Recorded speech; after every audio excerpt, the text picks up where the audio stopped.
సోదరులారా, సోదరిమణులారా అందరికీ నమస్తే. నేను గరిడేపల్లి సత్యనారాయణ, న్యూ లక్ష్య ఆర్గనైజేషన్. ఇండియాలో ముఖ్యంగా రెగ్యులర్ స్టూడెంట్స్ స్కూల్స్‌కి వెళ్తారు. అది ప్రైవేట్ స్కూలా, గవర్నమెంట్ స్కూలా ఏదో స్కూల్‌కి వెళ్తారు సంతోషం. ముఖ్యంగా మనం ఈరోజు డిస్కస్ చేయబోయే అంశం చైల్డ్ లేబర్‌కి సంబంధించింది. బాల కార్మిక వ్యవస్థని నిర్మూలించడం ఎలా అనే దానికి సంబంధించింది.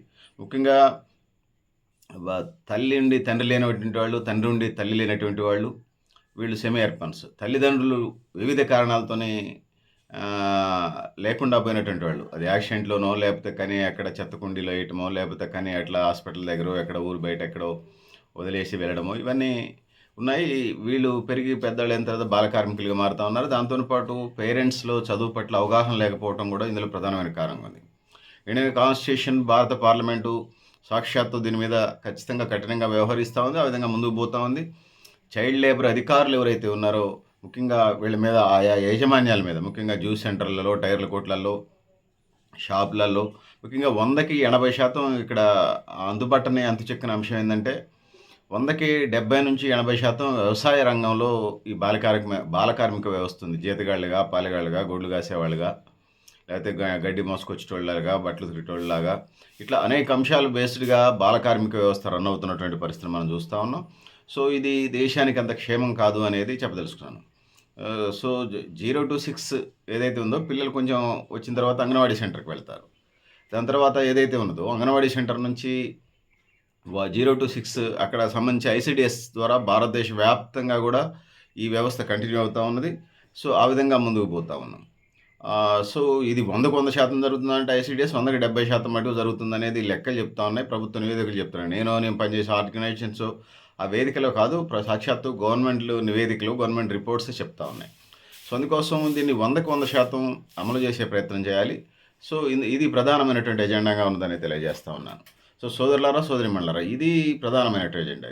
దాంతోని పాటుగా ఇతర పారిశ్రామిక రంగంలో ఉన్నారు, లేకపోతే వ్యవసాయ రంగంలో ఉన్నారు, ఇతర రంగాల్లో గూడా ఈ బాల కార్మిక వ్యవస్థ ఉన్నది. ఇందులో ప్రధానంగా పేరెంట్స్ ఎక్కువ మంది పిల్లల్ని కనటం, ఎక్కువ మంది పిల్లల్ని కన్నప్పుడు వాళ్ళని సాది సంభాళించడం తర్వాత దేవుడెరుగు. కానీ పెరిగి పెద్దయితున్న క్రమంలో వాళ్ళు పోషించడం పెద్ద కార్యక్రమంగా ఉన్నది. సరే, కుటుంబ నియంత్రణలు వచ్చినా గూడా కొంచెం అవగాహన రాహిత్యం కావచ్చు, పేరెంట్స్‌కి ఇన్నోసెంట్‌గా ఉండటం కావచ్చు, చదువు మీద ఇది లేకపోవడం కావచ్చు. ఈ కారణాలు ఏమైనప్పటికీ కూడా బాల కార్మిక వ్యవస్థ, పిల్లలు ఉన్నారంటే గర్ల్ చైల్డా, బాయ్ చైల్డ్ అనేది తర్వాత ఆప్షన్. గర్ల్ చైల్డ్ పనులు వేరే అప్పజెప్తున్నారు, బాయ్ చైల్డ్ పనులు వేరే అప్పజెప్తున్నారు. ఎక్కడ ఉపాధి ఉన్నదో అనేది. సో, ఇది ఎంత ప్రమాదకరంగా తయారైందంటే ఆహ్, బడీడి పిల్లలు బడిలో ఉండాలి, పనిలో కాదు అనేది ప్రధానమైనటువంటి ఎజెండాగా దేశవ్యాప్తంగా నడుస్తుంది. ఇది ప్రపంచానికి కూడా వర్తిస్తది. సరే, కొన్ని దేశాలకు సంబంధించి ప్రపంచంలో 200 అంతకంటే ఎక్కువ దేశాలు ఉన్నాయనుకుందాము. చాలా దేశాల్లో యుద్ధం జరుగుతుంది. యుద్ధం జరిగే దగ్గర పిల్లలకి చదువులకు వెళ్ళే పరిస్థితి ఉండదు. సపోజ్ ఇప్పుడు రష్యాకి, యుక్రెయిన్‌కి యుద్ధం జరుగుతా ఉంది. లేకపోతే పాలస్తీనాకి, ఇజ్రాయెల్‌కి యుద్ధం జరుగుతా ఉంది. అక్కడ బాలల హక్కులని మనం మాట్లాడలేం. బాలల విద్య చిల్డ్రన్ ఎడ్యుకేషన్ పాలిసీల గురించి మనం చెప్పలేం. కొత్త ఎడ్యుకేషన్ పాలిసీయా, పాత ఎడ్యుకేషన్ పాలిసీ అసలు ఉండవు అక్కడ. అసలు రూల్ ఆఫ్ లా మనం ఏం మాట్లాడలేం యుద్ధాలు జరిగే దగ్గర. అక్కడ బాల కార్మికులకు సంబంధించి ఇదవుతా ఉంది. ముఖ్యంగా ఇది ఈ పిచ్చిమీరి ఎంత దూరం వెళుతా ఉందంటే, పిల్లల్ని ట్రాఫికింగ్ చేసేటువంటి గర్ల్ చైల్డ్ గాని, బాయ్ చైల్డ్ గాని, మానవ అక్రమ రవాణా, అక్రమ రవాణా జరుగుతా ఉంది. ఈ అక్రమ రవాణా ఎంత దూరం వెళ్తా ఉందంటే, గర్ల్ చైల్డ్‌ని అయితే వాళ్ళని కొంచెం పెద్దగాగానే 10 ఏళ్ళు, 15 ఏళ్ళ దాకా వచ్చేసేసి అమ్మేస్తా ఉన్నారు. ఆళ్ళు ప్రాస్టిట్యూట్స్‌కి అమ్మేస్తారా? ఇళ్లలో పనికి అమ్మేస్తారా? విదేశాలకు అమ్మేస్తారా? ఎందుకు అమ్మేస్తారనేది అంతుచిక్కని సమస్యగా ఉంది. మనకు అనేక కేస్ స్టడీస్ చూసినప్పుడు ఎక్కడ పోతుందో మనకు అంతు లేకుండా ఉంది. ఇక బాయ్ చైల్డ్‌కి సంబంధించి వచ్చినప్పుడు వాళ్ళని అడుక్కునే కేంద్రాల్లో పెడుతున్నారా? లేకపోతే దేవాలయ దగ్గర అడుక్కునే దేవాలయం గాని, చర్చి గాని, మసీదు గాని అడుక్కునే దగ్గర పెడుతున్నారు. లేతే మెయిన్ జంక్షన్‌లో గ జీహెచ్ఎంసీ గ్రేటర్ మున్సిపల్ హైదరాబాద్‌కి సంబంధించి గ్రేటర్ మున్సిపల్ హైదరాబాద్ కార్పొరేషన్‌కి సంబంధించి మనం చూసినప్పుడు అది ఈదర్ నుంచి అదర్ దాకా 30 కిలోమీటర్లు ఉంటది ఆ ఊరు. అక్కడ ఒక రోడ్ నుంచి రెండో రోడ్డుకి వెళ్ళడానికి చిన్నపాటి నగరాలంటే కొంచెం ఐడెంటిఫై చేయొచ్చు. కానీ ఈ పరిస్థితి అంతా ఉన్నది. అక్కడ బెగ్గింగ్ చేయడానికి సంబంధించి పెడతా ఉన్నారు. వీళ్ళు కొంచెం పెద్ద అయితే వీళ్ళ కిడ్నీలు ఏదైతే లక్షల రూపాయలకి అమ్ముకుంటా ఉన్నారు. అంటే 2 కిడ్నీలకు ఒక కిడ్నీ అమ్ముకోవచ్చు. ఒక కిడ్నీ పనిచేస్తదనేది మెడికల్ సైన్స్ చెప్తా ఉంది. ఒక వ్యక్తికి 2 కిడ్నీలు ఉంటాయి. 2 కిడ్నీలు ఉంటే బాగుంటది.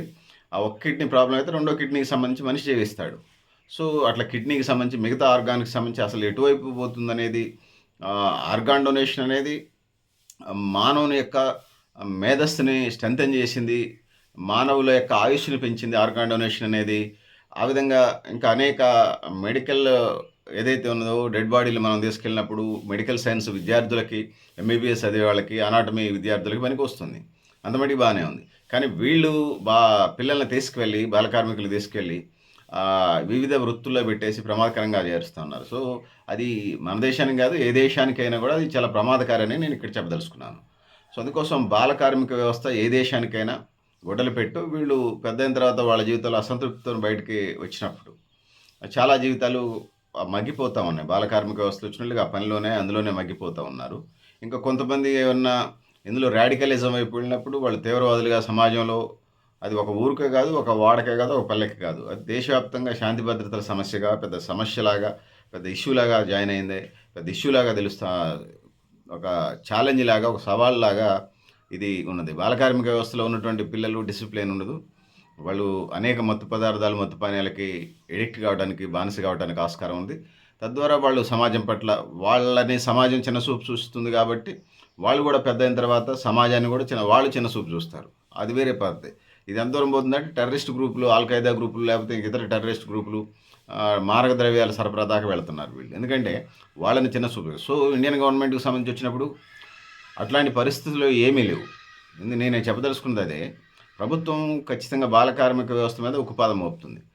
అంటే సమస్యని తొక్కేయటమే కాకుండా దాని పరిష్కార మార్గాలు కూడా ఇండియన్ గవర్నమెంట్ చూస్తూ ఉంది. ఎలా అని అన్నప్పుడు బాల కార్మికులు తీసుకొస్తుంది, హోమ్స్‌లో పెడుతుంది. ఎన్‌జీఓస్ కూడా పెద్ద క్రియాశీలమైన పాత్ర పోషిస్తున్నాయి. Not only India, not only Telangana. World లెవెల్‌లో ప్రపంచవ్యాప్తంగా ఈ పనిచేస్తూ ఉంది. డబ్ల్యూహెచ్ఓ వరల్డ్ హెల్త్ ఆర్గనైజేషన్ పిల్లలకు సంబంధించి యునిసెఫ్ అనే ఒక విభాగమే ఉన్నది. ఇది అనేక అంశాల మీద పనిచేస్తూ ఉంటుంది. సో, ఆ విధంగా పిల్లలకు సంబంధించి ఇండియాలో ఉన్నది. అన్ని దేశాల్లో ఇది ఉందా లేదంటే కొన్ని అభివృద్ధి చెందిన దేశాల్లో పిల్లలకు బెటర్‌మెంట్‌గానే ఉన్నది. దాన్ని ఎవరు కాదనలేరు. సో, అయితే అన్ని దేశాల్లో ఉన్నదంటే ప్రశ్నార్థకం అది. ఎందుకంటే అన్ని దేశాల్లో ఇలాంటి పరిస్థితులు ఉన్నాయా? ముఖ్యంగా బాలిక విద్యకి సంబంధించి కొన్ని ముస్లిం కంట్రీస్‌లో కండిషన్స్ ఉన్నాయి. మనం మలాలాను చూసాం. నోబెల్ ప్రైజ్ పొందినటువంటి మలాలాని. సత్యార్థి కైలాస్ తనకి బాలల హక్కుల మీద పనిచేసినటువంటి పెద్దాయనకి గర్ల్ చైల్డ్ ఎవరైతే ఉన్నారో మలాలా, తను ఎడ్యుకేషన్ కోసం తను చేసి ప్రపంచం గుర్తించింది. కానీ వాళ్ళ దేశంలో మలాలా వాళ్ళ దేశంలో స్కూల్కి వెళ్ళొద్దని చెప్తే అక్కడ ఉన్నటువంటి ఛాందసవాదులు వెళుతుందని చెప్పేసి అనేక బుల్లెట్ల వర్షం కురిపించినప్పుడు చావు బతుకుల నుంచి బయటపడ్డది. సరే, ఇంగ్లాండ్ ఏదో షెల్టర్ ఇచ్చింది, అదొక భాగం. ఎన్ని కేసులని షెల్టర్ ఇస్తే పాలసీ మ్యాటర్స్లో విధానపరమైనటువంటి నిర్ణయాలు ఉంటేనే ఆ దేశంలో ఉన్నటువంటి బాలలకు సంబంధించి ప్రయోజనాలు జరుగుతాయి. నేను బాలల అంశం మాట్లాడుతున్నాను కాబట్టి బాలలకు సంబంధించి. So, not only Telangana, not only India, not only world. ఎక్కడైనా ఈ పాలసీస్ ఉన్నాయా అంటే ఎంతవరకు ఉన్నాయనేది ఆయా దేశాల యొక్క పట్టుత్వం మీద, ఆ పాలసీస్ మీద ఆధారపడి ఉన్నాయి. ఐక్యరాజ్య సమితికి అక్కడ అన్ని సిద్ధాంతాలు చెప్తాను. కార్యాచరణకు వచ్చేసరికి అది వాస్తవంగా పిల్లల ప్రయోజనాలను ఎంత మట్టికి రక్షిస్తుంది అనేది మనం చూడాల్సిన పరిస్థితి ఉన్నదనేది తెలియజేస్తా ఉన్నాను. జనరల్‌గా ఈనాటి బాలలే రేపటి పౌరులు అంటాం. కానీ ఈనాటి బాలలే రేపటి బాల కార్మికులు అనేటువంటి పరిస్థితులకు నెట్టేయబడతా ఉన్నాం. ప్రపంచవ్యాప్తంగా 16 కోట్లు సుమారుగా అని లెక్క చెప్తా ఉన్నారు. ఇది చాలా పెద్ద ఫిగర్ అది. 16 కోట్ల మంది బాలలు బడిలో ఉండాలి, చదువుకోవాలి, ప్రయోజకులు కావాలి. దేశ ప్రపంచ అభివృద్ధికి ఆళ్ళలో ఆ 16 కోట్ల మందిలో ఎంతమంది సైంటిస్టులు ఉన్నారు, ఎంతమంది డాక్టర్లు ఉన్నారు, ఎంతమంది చార్టర్డ్ అకౌంటెంట్లు ఉన్నారు, ఎంతమంది ఇంజనీర్లు ఉన్నారు, ఎంతోమంది సమాజ నిర్మాణంలో భాగస్వాములు కావాలి వాళ్ళు. సో, చదువు రాకుండా వాళ్ళు ఈ దేశ నిర్మాణంలో ఓన్లీ అన్‌స్కిల్డ్ లేబర్‌గా మిగిలిపోతారు తప్పితే, చదువు వస్తే స్కిల్డ్, అన్‌స్కిల్డ్ అన్ని పనులు చేయడానికి ఆస్కారం ఉంటుంది. చదువు అనేది ఉద్యోగంతోని పాటుగా జ్ఞానాన్ని పెంచుతుంది. జ్ఞానాన్ని పెంచడం వల్ల వాళ్ళు ప్రయోజకత్వంతోని సమాజంలో ఎక్కడున్నా బెటర్‌మెంట్‌గా జీవిస్తారు. సో, అందుకోసం మనకి చాలా చెప్తుంటారు. ఇండియన్ గవర్నమెంట్‌లో లేకపోతే తెలంగాణ రాష్ట్రంలో చాలా చెప్తుంటారు.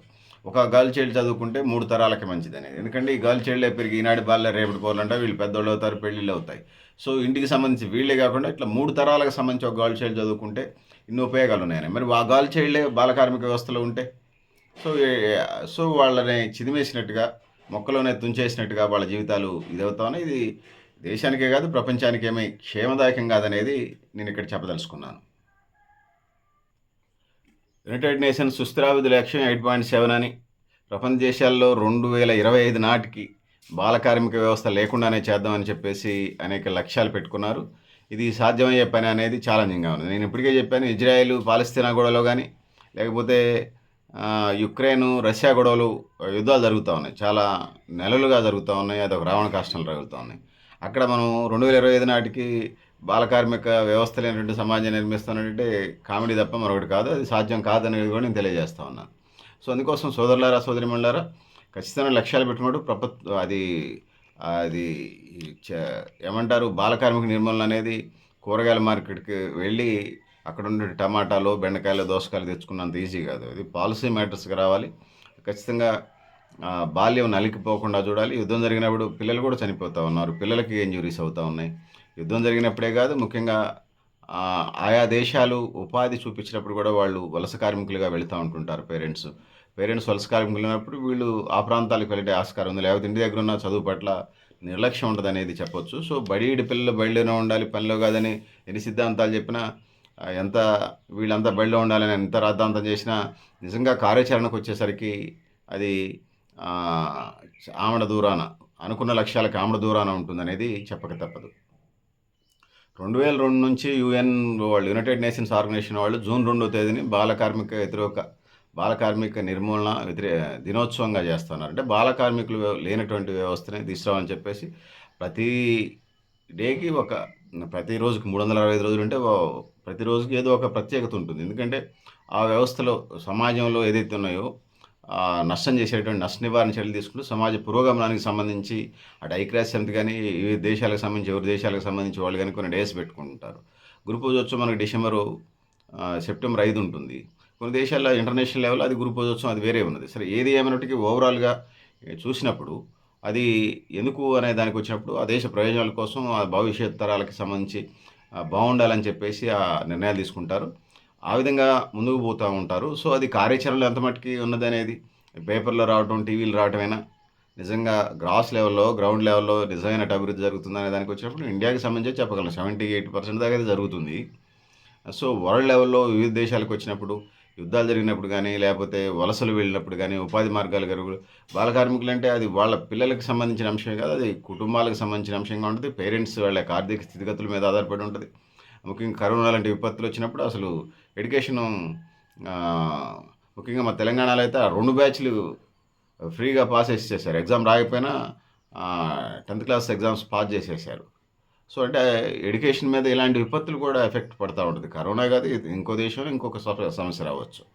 కరోనా అంటే అంటువ్యాధి కాబట్టి అట్లా వరల్డ్ లెవెల్లో మనకి అంశం తెలిసింది. కానీ చాలా దేశాల్లో కొన్ని లోకల్ సమస్యలు ఉన్నాయి. వాళ్ళు ఆ పైస్ చేసేటప్పుడు అక్కడ లోకల్ సెలవులు ఇచ్చుకుంటారు. సో ఇదంతా కూడా పిల్లల ఎడ్యుకేషన్ దెబ్బతీస్తుంది. ఎడ్యుకేషన్ దెబ్బతీసినప్పుడు వాళ్ళని ఎక్కడో పనిలో పెట్టే ప్రయత్నం చేస్తారు. ఒకసారి పనికి పంపించడం మొదలుపెట్టిన తర్వాత తాత్కాలికంగా ఇన్కమ్ వస్తుంటుంది కాబట్టి తాత్కాలిక ఇన్కమ్ మీదనే దృష్టి పెడతారు. ఆ విధంగా పిల్లల భవిష్యత్తు బుగిపాలవుద్దని చెప్పక తప్పదు. చదువుకోవడం అనేది అనివార్యం. అది ఏ దేశ భవిష్యత్తు మారాలన్నా కూడా చదువుకోవడం అనేది చాలా ప్రధానమైనటువంటి ఎజెండాగా ఉన్నదనేది నేను చెప్పదలుచుకున్నాను. అంటే యునైటెడ్ నేషన్స్ ఆర్గనైజేషన్ వాళ్ళే, యునైటెడ్ నేషన్స్ ఆర్గనైజేషన్ యుఎన్ఓ వాళ్ళే, అందులో ఒక విభాగం ఉంది ఐఎల్ఓ అని, ఇంటర్నేషనల్ లేబర్ ఆర్గనైజేషన్ అని, అంతర్జాతీయ కార్మిక సంస్థ. వాళ్ళు చెప్పినటువంటి రిపోర్ట్ ప్రకారమే ప్రపంచవ్యాప్తంగా 16 కోట్ల మంది బాల కార్మికులు ఉన్నారనేది చెప్తున్నారు. అదేం తక్కువ ఫిగర్ ఏం కాదు. వీళ్ళలో బాలికలు 6,30,00,000 మంది సుమారుగా ఉన్నారని, బాల కార్మికులుగా 9,70,00,000 మంది ఉన్నారని ఇది ఫిగరు. అంటే 6,30,00,000 పైగా బాల కార్మికులకు ఉన్నారని, 9,70,00,000 మంది పైగా బాల కార్మికులకు ఉన్నారని చెప్తున్నారు. అంటే ఈ 16 కోట్లకు సంబంధించినటువంటి గర్ల్ చైల్డ్, బాయ్ చైల్డ్కి సంబంధించిన సమాచారం. ఇందులో ఈ 16 కోట్లలోనే 7,90,00,000 మంది చాలా ప్రమాదకరమైనటువంటి ఇటుక బట్టీల్లోనో, లేకపోతే ఫైర్ గాజు తయారీ ఫ్యాక్టరీల్లోనో, ఇనుము తయారీ ఫ్యాక్టరీల్లోనో, లేకపోతే సొరంగాల్లో కొన్ని అంటే బొగ్గుబాయిలు లాంటి సొరంగాల్లోకి వెళ్ళి పనిచేసుకుని వచ్చేటువంటి డేంజరస్ జోన్. అంటే ఒక్కోసారి ఆడ బాల కార్మికులుగా లేకపోతే పనిచేస్తున్నటువంటి వాళ్ళు ఎవరికైనా కూడా చనిపోయే ఆస్కారం ఉంటుంది. ఓకే, మనం బొగ్గుబాయిలోకి వెళ్ళినప్పుడు వాళ్ళకి ఇన్సూరెన్స్ ఉంటాయి, ప్రభుత్వం సేఫ్టీ మెథడ్స్ తీసుకుంటుంది, దానికి సంబంధించి సిగ్నల్స్ ఉండి చాలా జాగ్రత్తగా ఉంటుంది. కానీ అది బొగ్గుబాయి తవ్వేటప్పుడు అక్కడ లోపల నుంచి నీళ్ళు రావచ్చు, బొగ్గుబాయి అదంతా సొరంగం అంతా కూలిపోవచ్చు, ఏదైనా అట్లా అంటే నేను ఎగ్జాంపుల్గా చెప్తున్నాను. బొగ్గుబాయిలన్నీ ప్రమాదం అంటే సేఫ్టీ మెథడ్స్ ప్రభుత్వాలు చాలా జాగ్రత్తగా తీసుకుంటున్నాయి, ఆ విధంగా ముందుకు వెళ్తున్నారు, దాన్ని కాదనలేము. కానీ అంతకంటే డేంజరస్ జోన్లో ఈ బాల కార్మికులకు సంబంధించి 7,90,00,000 మంది పిల్లలు ఉన్నారనేది ఇది పెద్ద సవాల్గా ఉన్నది. ఇది ప్రపంచానికి సవాల్, అణుబాంబు ఆటం బాంబు కంటే పెద్ద సవాల్. ఎందుకంటే ఈనాటి బాలలే రేపటి పౌరులు అంటాం. భారతదేశంలో అయితే ఈనాటి బాలలే రేపటి భావి భారత పౌరులు అంటాం. మరి వరల్డ్కి వచ్చేటప్పుడు ఈనాటి బాలలే రేపటి ప్రపంచ మా భావి ప్రపంచ పౌరులనేది చెప్పక తప్పదు. సో, అందుకోసం ఇవన్నిటిని మనం చూసుకోవాల్సిన అవసరం ఉన్నది. సో, ఈ ఈ అంటే అన్ని కోట్ల మంది పిల్లల్ని మానవ వనరులు అంటాం గదా! అంటే మెకానికల్‌గా, మెషినరీగా రోబోలు రావచ్చు, అనేక రావచ్చు. అంటే ఒక కంప్యూటరు ఎంత పని చేసినా గూడా ఒక 3 ఇయర్స్ చిల్డ్రన్ కంటే ఎక్కువ ఇంటెలిజెంట్ కాదనేది అనేక నివేదికలు చెప్తా ఉన్నాయి. కానీ మానవ వనరులు లేనటువంటి దేశాలు గూడా ఉన్నాయి. చాలా దేశాల్లో ఎక్కువ మంది పిల్లల్ని కనండి, 5 మంది పిల్లల్ని కనండి, 10 మంది పిల్లల్ని కనండి మీకు ప్రభుత్వం నుంచి ఇస్తారు. అంటే జనాభా తక్కువ ఉన్న దేశాలకు సంబంధించిన అంశం అది. కానీ ఎక్కువున్న దేశానికి సంబంధించి వచ్చినప్పుడు, లేపోతే ఈ పిల్లలందరినీ మనం మానవ వనరులను ఉపయోగించుకున్నప్పుడు ప్రపంచం బావుంటుంది. ఆయా దేశాలు గూడా బావుంటాయి. ఒకవైపేమో బాగా ధనికులు పిల్లలు మంచి డూమ్ స్కూల్‌లో వెళ్ళి మంచి విలాసవంతంగా జీవిస్తా ఉంటుంటారు. లేకపోతే మంచి లైఫ్ జీవిస్తా ఉంటారు. ఈ పిల్లలకి సంబంధించి చదువు ఉండదు. చైల్డ్ లేబర్‌గా ఉంటారు. స్కిల్డ్ వర్కర్‌గా ఎదగడానికి ఆస్కారం లేదు. అన్‌స్కిల్డ్‌గా ఉంటారు. ఉపాధి మార్గాలు తక్కువొస్తాయి. Income source తక్కువుంటుంది.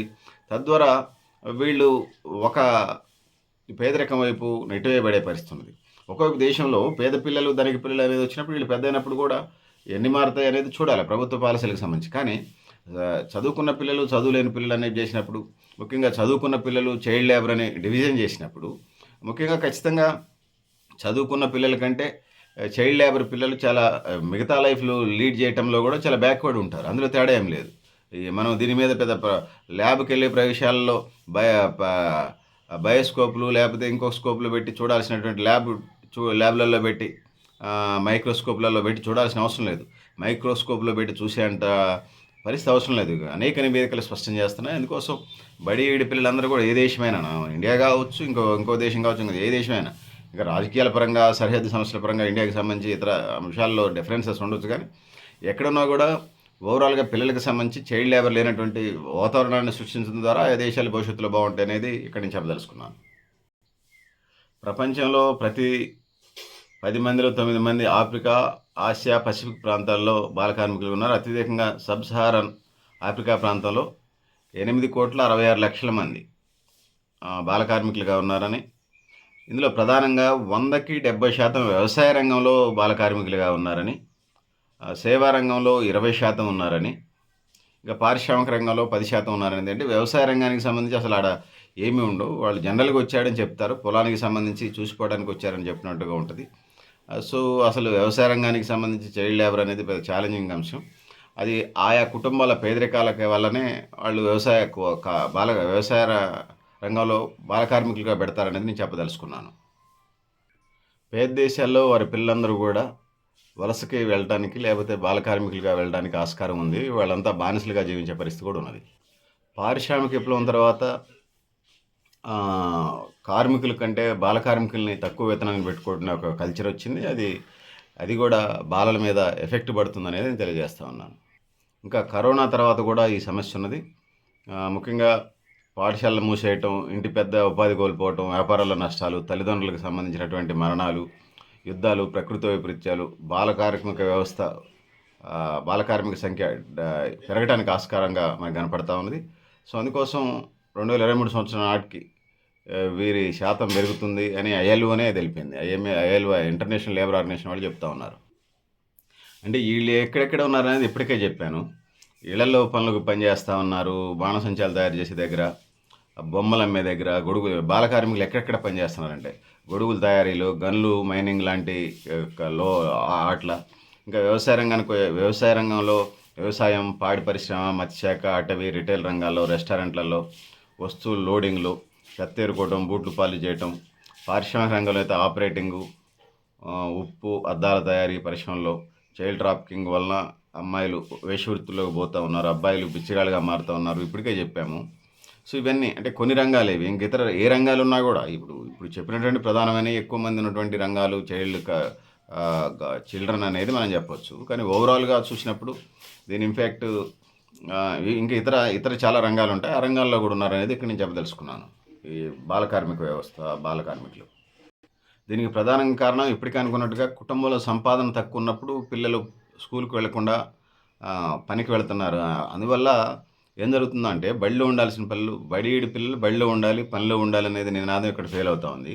దాంతో పాటు చిన్నప్పుడే తల్లిదండ్రులు మరణించడం అంటే సెమీ అర్పన్స్ అంటారు. తల్లి నుండి తండ్రి లేక, తండ్రి నుండి తండ్రి లేక అనుకున్నాం కదా! దాంతో ఇప్పుడు తల్లిదండ్రులు లేనటువంటి వాళ్ళు ఎవరైతే ఉన్నారో వాళ్ళకి సంబంధించి కూడా ఎక్కువ ఈ కేస్ స్టడీస్ జరుగుతున్నాయి. ఇండియన్ గవర్నమెంటు అర్బన్ హోమ్స్, శరణాలయాలు ఏదైతే ఉన్నాయో అవి పెట్టి చేస్తూ ఉన్నది. ఎన్‌జీఓస్ కూడా పెద్ద ఎత్తున నాట్ ఓన్లీ ఇండియా, వరల్డ్ లెవెల్‌లో పెద్ద ఎత్తున చేస్తూ ఉంది. ఆ విధంగా ముందుకు పోతుంది. దాన్ని మనం శంకించలేము.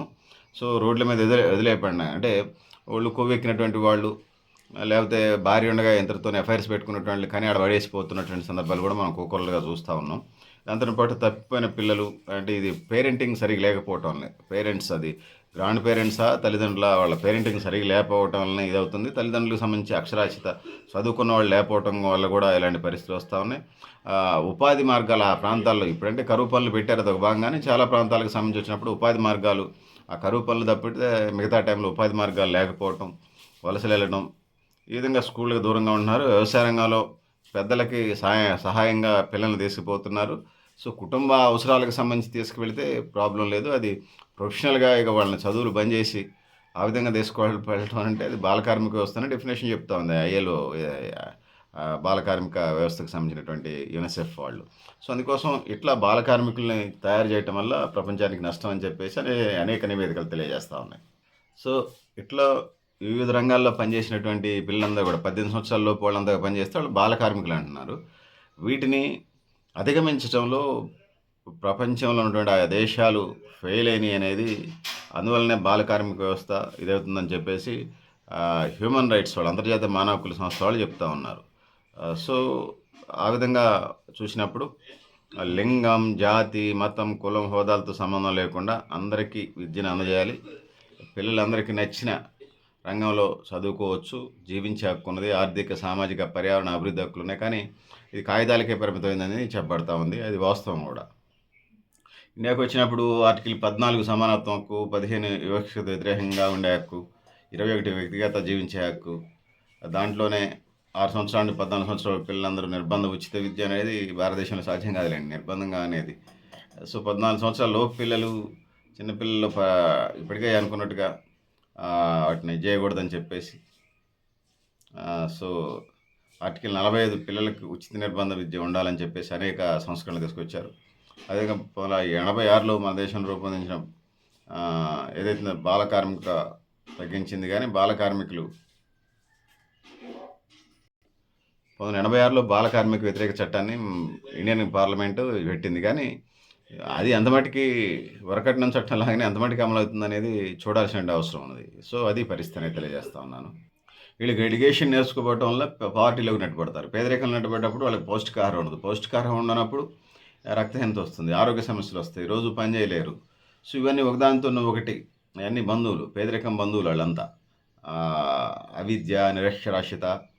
పేదరికం బంధువులు అంటే అవిద్య, నిరక్షరాస్యత, పౌష్టికాహార లోపం, ఎక్కువ డబ్బులు సంపాదించలేకపోవటం, ఇవన్నీ వస్తాయి. సో ఇవన్నీ ప్రధానంగా బేసిక్గా మనం పునాదుల్లోకి వెళ్ళి, ఉపరితలం మీద కాకుండా పునాదుల్లోకి వెళ్ళి మనం స్టడీ చేసినప్పుడు ఇవన్నీ మనకి బొగ్గుబాయిలు తవ్వినట్టు తవ్వినప్పుడు ఇవన్నీ సమస్యలు వీటి బంధువులుగా, పావర్టీకి చుట్టాలుగా అదొక అడిగిలాగా పెరుగుతూ ఉంటుంది. దాన్ని ఏదైతే ఉందో ఈ బాల కార్మిక వ్యవస్థని ఖచ్చితంగా దాన్ని కఠినంగా దాన్ని పట్ల వ్యవహరించకపోతే, బాల కార్మిక వ్యవస్థ నిర్మూలించకపోతే భవిష్యత్ తరాలకి not only India, not only Sri Lanka, not only Pakistan, not only Bangladesh, not only China, అంటే అమెరికా, రష్యా, ఏదైనా ఆయా దేశాల్లో చిల్డ్రన్కి సంబంధించి మంచి పాలసీస్ ఉన్నాయి.